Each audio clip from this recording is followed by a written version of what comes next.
कब तक, आखिर कब तक भारतीय लोगों का खून कश्मीर में, जम्मू में इस तरीके से गिरता रहे?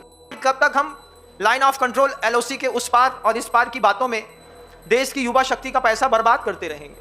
आखिर कब तक हम अपना 8000 स्क्वायर किलोमीटर का एरिया जो पाकिस्तान ने ऑक्युपाई कर लिया था और पीओके बन गया था, पाक कंट्रोल कश्मीर था, कब तक जो हमारा है उनके हाथ में रहेगा? आज मौके हैं, इस मौके का समाज, इस मौके का देश उपयोग करे। पूरे देश के लोगों से कहना चाहता हूं कि सैनिक कल्याण में अपने घर से प्रतिदिन 100 रुपए भी अगर 100 दिन तक भेजे हर इंसान ने, तो ये पाकिस्तान आधा खत्म हो जाएगा। सैनिक कल्याण बोर्ड होता है, वो सैनिक कल्याण बोर्ड की कुछ वेबसाइट्स होती हैं। आप पैसा कमाइए देश की रक्षा के लिए। पहले देश नहीं है तो साधु नहीं है, देश नहीं है तो धर्म नहीं है, देश नहीं है तो मंदिर नहीं है, देश नहीं है तो माला नहीं है, देश नहीं है तो कुछ नहीं है। पहले देश की बात, धर्म की बात, अहिंसा की बात तो बाद में।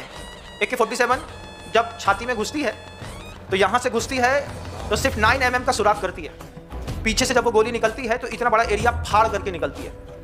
अगर मान लीजिए किसी को AK-47 से 4 गोली मारी है तो उसकी पीठ का पूरा चिथड़ा उधड़ गया होगा। ऐसी भयानक भयावह स्थिति में 47 चला करके और इन लोगों ने जो काम किया है, इनकी छाती में इतना दम तो नहीं था कि खुली खुली स्ट्राइक कर लेते। इन्होंने पीठ पीछे वार किया।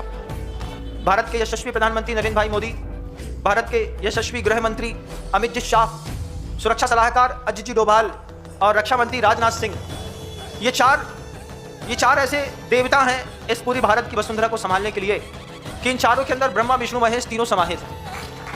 22 अप्रैल को जम्मू कश्मीर के पहलगाम में आतंकियों ने मासूम देशवासियों को जिस बेरहमी से मारा है, उससे पूरा देश व्यथित है। कोटि कोटि देशवासी दुखी है। सभी पीड़ित परिवारों के इस दुख में पूरा देश उनके साथ खड़ा है। करगिल से कन्याकुमारी तक हमारा दुख एक जैसा है, हमारा आक्रोश एक जैसा है। ये हमला सिर्फ निहत्थे पर्यटकों पर नहीं हुआ है, देश के दुश्मनों ने भारत की आत्मा पर हमला करने का दुस्साहस किया।